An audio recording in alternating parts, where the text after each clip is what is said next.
மஞ்சள் அலரி மரம். குழந்தைகளே, மரங்களின் கதைகளில் இன்னைக்கு நாம் ஒரு மரத்தை பற்றி தெரிஞ்சுக்க போகிறோம். மஞ்சள் அலரின்னு நம்ம பக்கம் சொல்லுவாங்க.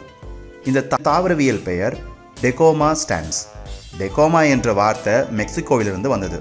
ஸ்டான்ஸ் என்றால் நிமிர்ந்தது என்று பொருள். இந்த மரத்தில் தண்டு அதிகம் இருக்காது. இது அதிகமாக வளர்ந்த புதர் போல இருக்கும்.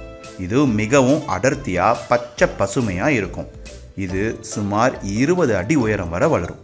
இந்த மரத்தில் அழகான மஞ்சள் நிற பூக்கள் இருக்கும். மஞ்சள் நிற பூக்கள் மழைக்காலத்தில் அதிக அளவு பூக்கும். குளிர்காலம் வரை மரம் தொடர்ந்து பூத்துக்கிட்டே இருக்கும். பூக்கள் நிறைய நெருக்கமாக மணி வடிவத்தில் இருக்கும். கிட்டத்தட்ட ஒரு எக்காலம் போன்ற வடிவம். எனவே மரம் பொதுவாக எக்கால மரம் என்று அழைக்கப்படுகிறது.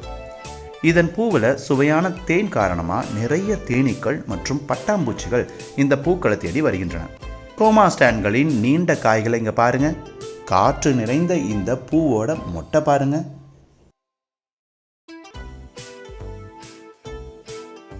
இங்க ஒரு பொண்ணு இந்த பூவோட மொட்டை பறிச்சு அவளோட நெத்தியில பூவோட மொட்டை வச்சு வேகமா குத்துறா.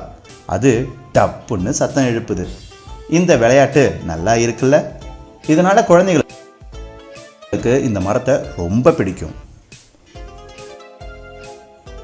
சுற்றுச்சூழல் பாதுகாப்பிற்கு தாவரங்களை பற்றி தெரிந்து கொள்வதும் மரங்களை பாதுகாக்க வேண்டியதும் அவசியம் ஆகும்.